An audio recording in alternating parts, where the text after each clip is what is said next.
Ezekiel.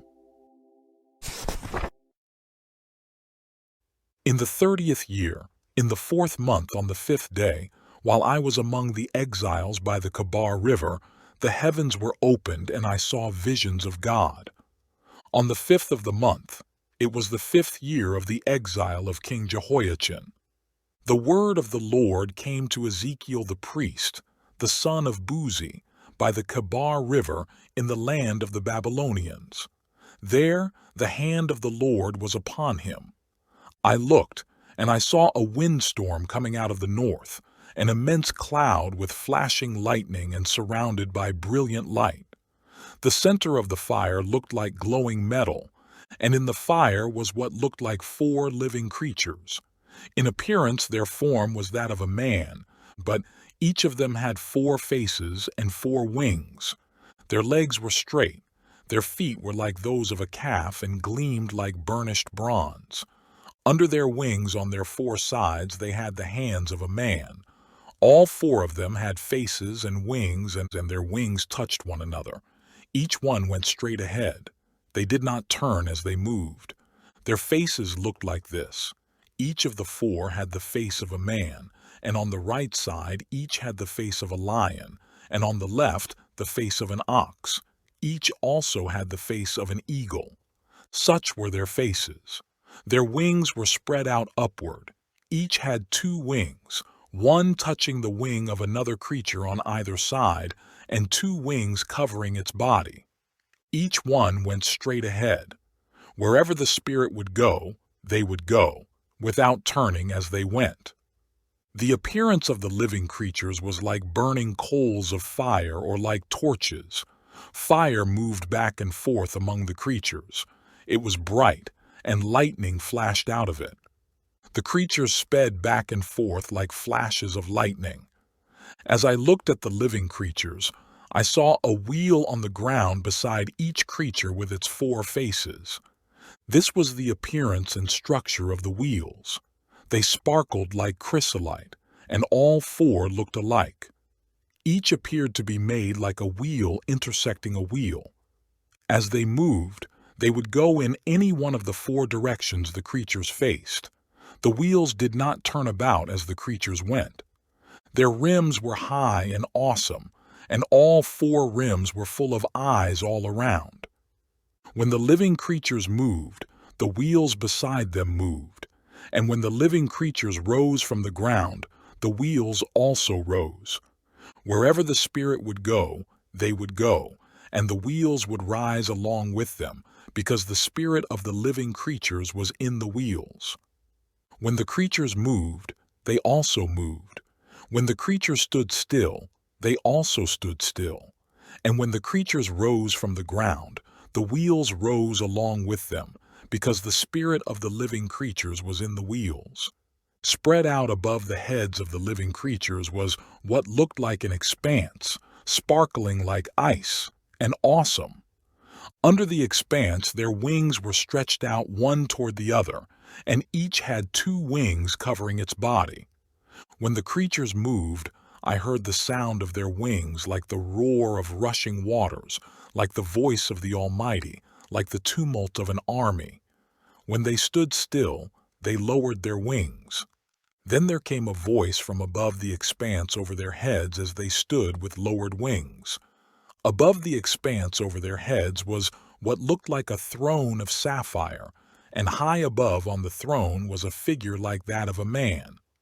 I saw that from what appeared to be his waist up, he looked like glowing metal, as if full of fire, and that from there down he looked like fire, and brilliant light surrounded him.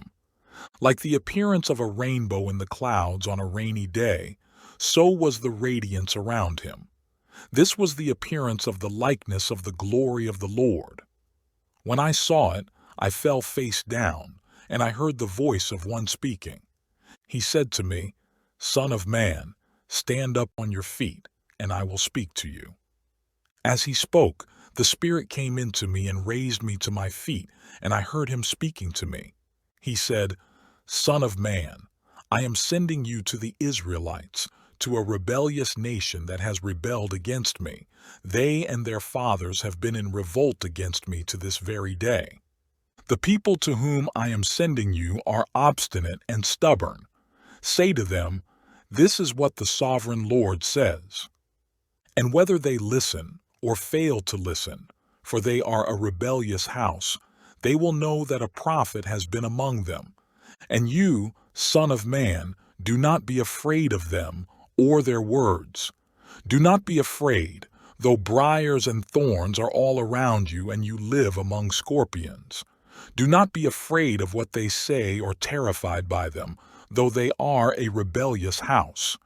You must speak my words to them, whether they listen or fail to listen, for they are rebellious. But you, Son of Man, listen to what I say to you.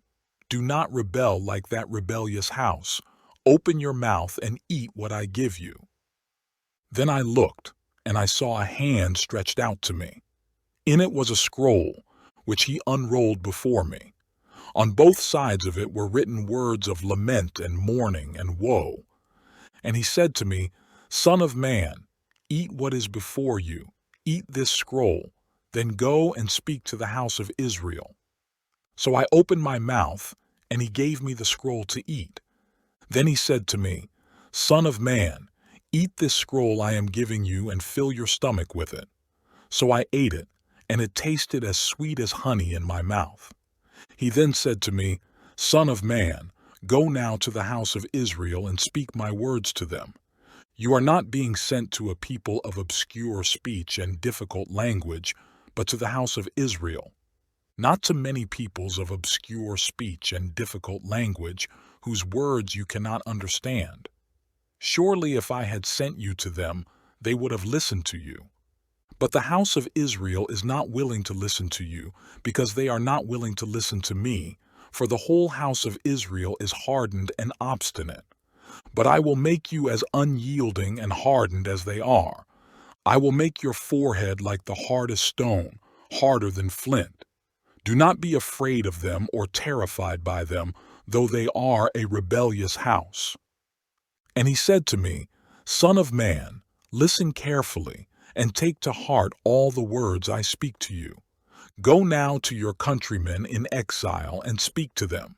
Say to them, 'This is what the sovereign Lord says,' whether they listen or fail to listen." Then the Spirit lifted me up, and I heard behind me a loud rumbling sound. May the glory of the Lord be praised in his dwelling place. The sound of the wings of the living creatures brushing against each other, and the sound of the wheels beside them, a loud rumbling sound. The Spirit then lifted me up and took me away, and I went in bitterness and in the anger of my spirit, with the strong hand of the Lord upon me. I came to the exiles who lived at Tel Abib near the Kabar River, and there, where they were living, I sat among them for 7 days, overwhelmed. At the end of 7 days the word of the Lord came to me. "Son of man, I have made you a watchman for the house of Israel, so hear the word I speak and give them warning from me. When I say to a wicked man, 'You will surely die,' and you do not warn him or speak out to dissuade him from his evil ways in order to save his life, that wicked man will die for his sin, and I will hold you accountable for his blood. But if you do warn the wicked man and he does not turn from his wickedness or from his evil ways, he will die for his sin, but you will have saved yourself. Again, when a righteous man turns from his righteousness and does evil, and I put a stumbling block before him, he will die. Since you did not warn him, he will die for his sin. The righteous things he did will not be remembered, and I will hold you accountable for his blood. But if you do warn the righteous man not to sin, and he does not sin, he will surely live because he took warning, and you will have saved yourself." The hand of the Lord was upon me there, and he said to me, "Get up and go out to the plain, and there I will speak to you." So I got up and went out to the plain, and the glory of the Lord was standing there, like the glory I had seen by the Kabar River, and I fell face down. Then the Spirit came into me and raised me to my feet. He spoke to me and said, "Go, shut yourself inside your house, and you, son of man, they will tie with ropes.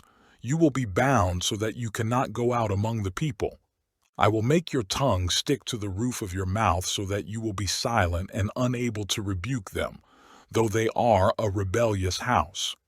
But when I speak to you, I will open your mouth and you shall say to them, 'This is what the sovereign Lord says.' Whoever will listen, let him listen, and whoever will refuse, let him refuse, for they are a rebellious house. Now, son of man, take a clay tablet, put it in front of you, and draw the city of Jerusalem on it. Then lay siege to it. Erect siege works against it. Build a ramp up to it. Set up camps against it, and put battering rams around it. Then take an iron pan, place it as an iron wall between you and the city, and turn your face toward it. It will be under siege, and you shall besiege it. This will be a sign to the house of Israel. Then lie on your left side and put the sin of the house of Israel upon yourself. You are to bear their sin for the number of days you lie on your side. I have assigned you the same number of days as the years of their sin. So for 390 days you will bear the sin of the house of Israel. After you have finished this, lie down again, this time on your right side, and bear the sin of the house of Judah. I here assigned you 40 days, a day for each year. Turn your face toward the siege of Jerusalem and with bared arm prophesy against her. I will tie you up with ropes so that you cannot turn from one side to the other until you have finished the days of your siege. Take wheat and barley, beans and lentils, millet and spelt. Put them in a storage jar and use them to make bread for yourself. You are to eat it during the 390 days you lie on your side. Weigh out 20 shekels of food to eat each day, and eat it at set times. Also, measure out 1/6 of a hin of water and drink it at set times. Eat the food as you would a barley cake. Bake it in the sight of the people, using human excrement for fuel. The Lord said, "In this way the people of Israel will eat defiled food among the nations where I will drive them." Then I said, "Not so, sovereign Lord. I have never defiled myself. From my youth until now, I have never eaten anything found dead or torn by wild animals. No unclean meat has ever entered my mouth." "Very well," he said, "I will let you bake your bread over cow manure instead of human excrement." He then said to me, "Son of man, I will cut off the supply of food in Jerusalem. The people will eat rationed food in anxiety and drink rationed water in despair, for food and water will be scarce. They will be appalled at the sight of each other and will waste away because of their sin. Now, son of man, take a sharp sword and use it as a barber's razor to shave your head and your beard. Then take a set of scales and divide up the hair. When the days of your siege come to an end, burn 1/3 of the hair with fire inside the city. Take 1/3 and strike it with the sword all around the city, and scatter 1/3 to the wind, for I will pursue them with drawn sword. But take a few strands of hair and tuck them away in the folds of your garment. Again, take a few of these and throw them into the fire and burn them up. A fire will spread from there to the whole house of Israel. This is what the sovereign Lord says. This is Jerusalem, which I have set in the center of the nations, with countries all around her. Yet in her wickedness she has rebelled against my laws and decrees more than the nations and countries around her. She has rejected my laws and has not followed my decrees. Therefore, this is what the sovereign Lord says. You have been more unruly than the nations around you, and have not followed my decrees or kept my laws. You have not even conformed to the standards of the nations around you. Therefore, this is what the sovereign Lord says. I myself am against you, Jerusalem, and I will inflict punishment on you in the sight of the nations. Because of all your detestable idols, I will do to you what I have never done before and will never do again. Therefore, in your midst, fathers will eat their children, and children will eat their fathers. I will inflict punishment on you and will scatter all your survivors to the winds. Therefore, as surely as I live, declares the sovereign Lord, because you have defiled my sanctuary with all your vile images and detestable practices, I myself will withdraw my favor. I will not look on you with pity or spare you. A third of your people will die of the plague or perish by famine inside you. A third will fall by the sword outside your walls, and a third I will scatter to the winds and pursue with drawn sword. Then my anger will cease, and my wrath against them will subside, and I will be avenged. And when I have spent my wrath upon them, they will know that I, the Lord, have spoken in my zeal. I will make you a ruin and a reproach among the nations around you in the sight of all who pass by. You will be a reproach and a taunt, a warning, and an object of horror to the nations around you when I inflict punishment on you in anger and in wrath and with stinging rebuke. I, the Lord, have spoken. When I shoot at you with my deadly and destructive arrows of famine, I will shoot to destroy you. I will bring more and more famine upon you and cut off your supply of food. I will send famine and wild beasts against you, and they will leave you childless. Plague and bloodshed will sweep through you, and I will bring the sword against you. I, the Lord, have spoken. The word of the Lord came to me.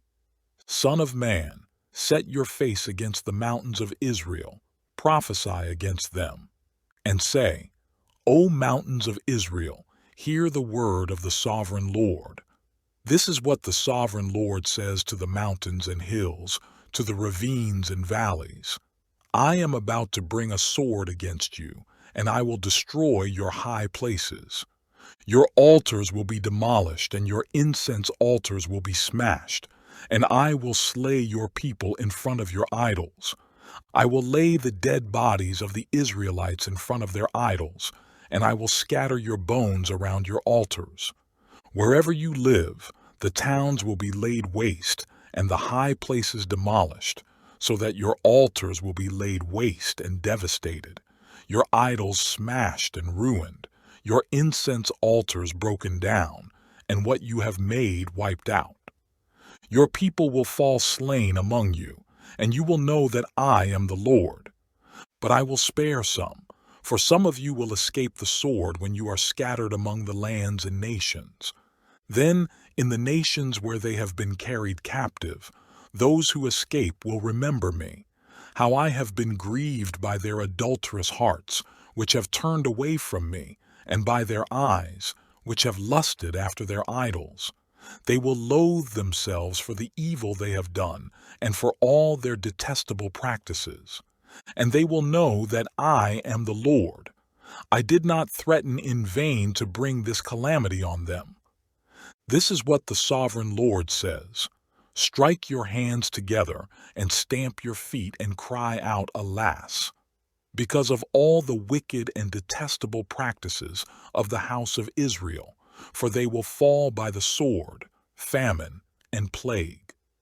He that is far away will die of the plague, and he that is near will fall by the sword, and he that survives and is spared will die of famine.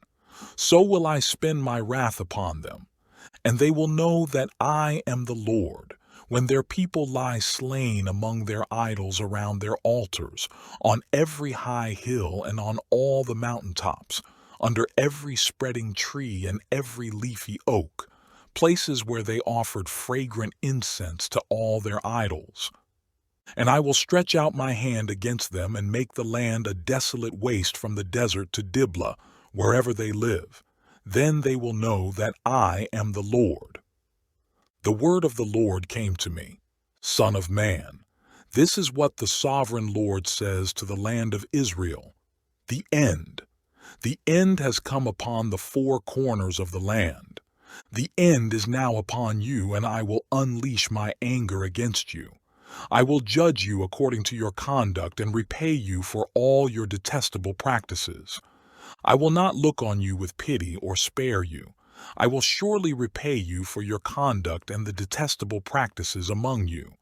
Then you will know that I am the Lord. This is what the sovereign Lord says: disaster. An unheard of disaster is coming. The end has come. The end has come. It has roused itself against you. It has come. Doom has come upon you, you who dwell in the land. The time has come. The day is near. There is panic, not joy, upon the mountains. I am about to pour out my wrath on you and spend my anger against you. I will judge you according to your conduct and repay you for all your detestable practices. I will not look on you with pity or spare you. I will repay you in accordance with your conduct and the detestable practices among you. Then you will know that it is I, the Lord, who strikes the blow. The day is here. It has coma. Doom has burst forth. The rod has budded. Arrogance has blossomed. Violence has grown into a rod to punish wickedness. None of the people will be left, none of that crowd, no wealth, nothing of value. The time has come, the day has arrived. Let not the buyer rejoice nor the seller grieve, for wrath is upon the whole crowd. The seller will not recover the land he has sold as long as both of them live, for the vision concerning the whole crowd will not be reversed. Because of their sins, not one of them will preserve his life. Though they blow the trumpet and get everything ready, no one will go into battle, for my wrath is upon the whole crowd. Outside is the sword, inside are plague and famine. Those in the country will die by the sword, and those in the city will be devoured by famine and plague. All who survive and escape will be in the mountains, moaning like doves of the valleys, each because of his sins. Every hand will go limp, and every knee will become as weak as water. They will put on sackcloth and be clothed with terror. Their faces will be covered with shame, and their heads will be shaved. They will throw their silver into the streets, and their gold will be an unclean thing. Their silver and gold will not be able to save them in the day of the Lord's wrath. They will not satisfy their hunger or fill their stomachs with it, for it has made them stumble into sin. They were proud of their beautiful jewelry and used it to make their detestable idols and vile images. Therefore, I will turn these into an unclean thing for them. I will hand it all over as plunder to foreigners and as loot to the wicked of the earth, and they will defile it. I will turn my face away from them, and they will desecrate my treasured place. Robbers will enter it and desecrate it. Prepare chains, because the land is full of bloodshed, and the city is full of violence. I will bring the most wicked of the nations to take possession of their houses. I will put an end to the pride of the mighty, and their sanctuaries will be desecrated. When terror comes, they will seek peace, but there will be none. Calamity upon calamity will come, and rumor upon rumor.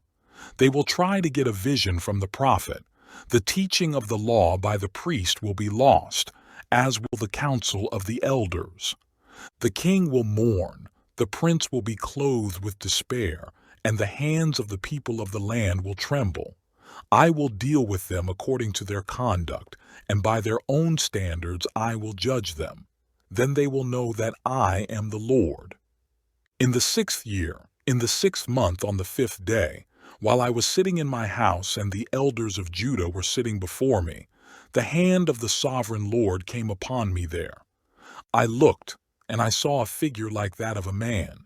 From what appeared to be his waist down, he was like fire, and from there up his appearance was as bright as glowing metal. He stretched out what looked like a hand and took me by the hair of my head. The Spirit lifted me up between earth and heaven, and in visions of God he took me to Jerusalem, to the entrance to the north gate of the inner court, where the idol that provokes to jealousy stood. And there before me was the glory of the God of Israel, as in the vision I had seen in the plain. Then he said to me, Son of man, look toward the north. So I looked, and in the entrance north of the gate of the altar I saw this idol of jealousy. And he said to me, Son of man, do you see what they are doing? The utterly detestable things the house of Israel is doing here, things that will drive me far from my sanctuary. But you will see things that are even more detestable. Then he brought me to the entrance to the court. I looked, and I saw a hole in the wall. He said to me, Son of man, now dig into the wall. So I dug into the wall and saw a doorway there. And he said to me, Go in and see the wicked and detestable things they are doing here. So I went in and looked, and I saw portrayed all over the walls all kinds of crawling things and detestable animals and all the idols of the house of Israel. In front of them stood 70 elders of the house of Israel, and Jazaniah son of Shaphan was standing among them. Each had a censer in his hand, and a fragrant cloud of incense was rising. He said to me, Son of man, have you seen what the elders of the house of Israel are doing in the darkness, each at the shrine of his own idol? They say, The Lord does not see us. The Lord has forsaken the land. Again, he said, You will see them doing things that are even more detestable. Then he brought me to the entrance to the north gate of the house of the Lord, and I saw women sitting there, mourning for Tammuz. He said to me, Do you see this, Son of man? You will see things that are even more detestable than this. He then brought me into the inner court of the house of the Lord, and there at the entrance to the temple, between the portico and the altar, were about 25 men. With their backs toward the temple of the Lord and their faces toward the east, they were bowing down to the sun in the east. He said to me, Have you seen this, Son of man? Is it a trivial matter for the house of Judah to do the detestable things they are doing here? Must they also fill the land with violence and continually provoke me to anger? Look at them putting the branch to their nose. Therefore I will deal with them in anger. I will not look on them with pity or spare them. Although they shout in my ears, I will not listen to them. Then I heard him call out in a loud voice, Bring the guards of the city here, each with a weapon in his hand. And I saw 6 men coming from the direction of the upper gate, which faces north, each with a deadly weapon in his hand. With them was a man clothed in linen who had a writing kit at his side. They came in and stood beside the bronze altar. Now the glory of the God of Israel went up from above the cherubim, where it had been, and moved to the threshold of the temple.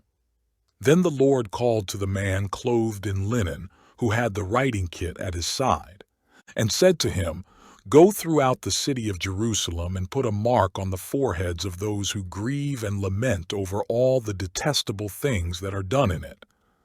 As I listened, he said to the others, Follow him through the city and kill, without showing pity or compassion. Slaughter old men, young men and maidens, women and children, but do not touch anyone who has the mark. Begin at my sanctuary. So they began with the elders who were in front of the temple. Then he said to them, Defile the temple and fill the courts with the slain. Go. So they went out and began killing throughout the city. While they were killing and I was left alone, I fell face down, crying out, Ah, sovereign Lord, are you going to destroy the entire remnant of Israel in this outpouring of your wrath on Jerusalem? He answered me, The sin of the house of Israel and Judah is exceedingly great. The land is full of bloodshed, and the city is full of injustice. They say, The Lord has forsaken the land. The Lord does not see. So I will not look on them with pity or spare them, but I will bring down on their own heads what they have done. Then the man in linen with the writing kit at his side brought back word, saying, I have done as you commanded. I looked, and I saw the likeness of a throne of sapphire above the expanse that was over the heads of the cherubim. The Lord said to the man clothed in linen, "Go in among the wheels beneath the cherubim. Fill your hands with burning coals from among the cherubim, and scatter them over the city." And as I watched, he went in. Now the cherubim were standing on the south side of the temple when the man went in, and a cloud filled the inner court. Then the glory of the Lord rose from above the cherubim and moved to the threshold of the temple. The cloud filled the temple, and the court was full of the radiance of the glory of the Lord. The sound of the wings of the cherubim could be heard as far away as the outer court, like the voice of God Almighty when he speaks. When the Lord commanded the man in linen, "Take fire from among the wheels, from among the cherubim," the man went in and stood beside a wheel. Then one of the cherubim reached out his hand to the fire that was among them. He took up some of it and put it into the hands of the man in linen, who took it and went out. Under the wings of the cherubim could be seen what looked like the hands of a man. I looked, and I saw beside the cherubim 4 wheels, one beside each of the cherubim. The wheels sparkled like chrysolite. As for their appearance, the 4 of them looked alike.